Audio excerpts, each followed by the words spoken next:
একটা দারুণ ইন্টারেস্টিং গল্প বলি, একটু মন দিয়ে শুনো। একটি ক্লাসরুম চলছে। ক্লাসরুমে 0 থেকে 9 এই কজন ক্লাস করছে। হঠাৎ 9 8কে ঘুরিয়ে এক থাপ্পড় মারল।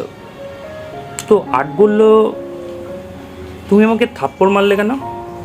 তো 9 বলল যে তুমি আমার থেকে ছোট, তো আমি তোমাকে থাপ্পড় মারার অধিকার রাখি, তুমি আমার থেকে ছোট। তো 8 বলল, ও বিষয়টা এরকম, তাহলে 8ও ঘুরিয়ে 7কে একটা থাপ্পড় মারল।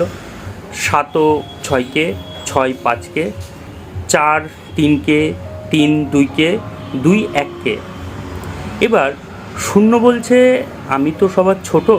তো 0 কী করলো, ক্লাসের এক কোনায় গিয়ে গুটিসুটি মেরে দাঁড়িয়ে থাকলো। তো 1 এবার গেল 0-এর কাছে গেল। 0 বলল যে তুমি আমাকে মারবে? তা 1 বলল, না, তোমাকে মারবো না। তার থেকে এক কাজ করো, তুমি আমার পাশে এসে দাঁড়িয়ে পড়ো। তো 1-এর পাশে এসে 0 দাঁড়িয়ে পড়ল। তাহলে কি হলো? এখন 10 হলো।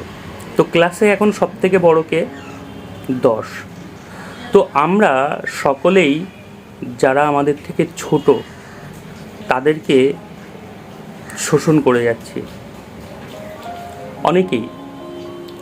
তো একতাই বল, এটা যদি আমরা সবাই মেনে চলি তাহলে খুব সুন্দর হয়, তাই না? যদি ভালো লাগে প্লিজ শেয়ার করো।